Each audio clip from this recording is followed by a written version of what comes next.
As far as messages go, I don't think they get much clearer than with Mr. Grumpy. Mr. Grumpy has a brilliant design. He obviously looks very grumpy.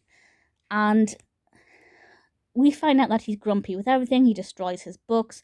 He's not a happy person, unlike Mr. Happy. And Mr. Happy hatches a plan.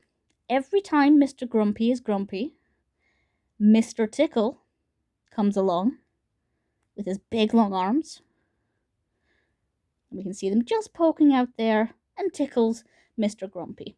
And this happens every time he is grumpy and rude to somebody. I love that. And the point of this is, the more he's grumpy, the more he's tickled. And he begins to realise that if he's not so grumpy, he won't be tickled as much. And over time, of course, he becomes less grumpy, he gets tickled less. It's win-win for everybody.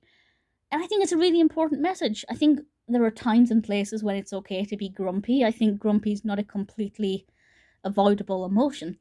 But certainly, I think we've all been grumpy when we don't need to be. Tickling will not cheer me up. I hate being tickled. But if somebody said to me, every time you're grumpy, you're going to be tickled, I would take every measure to try and put on a happy face because I would hate it. The message is pretty clear. Don't be grumpy if you don't want to be tickled. It's a good enough story. Mr. Grumpy displays a very bitter attitude, but slowly we see him improving. I like the design of the character too. Definitely not a bad book.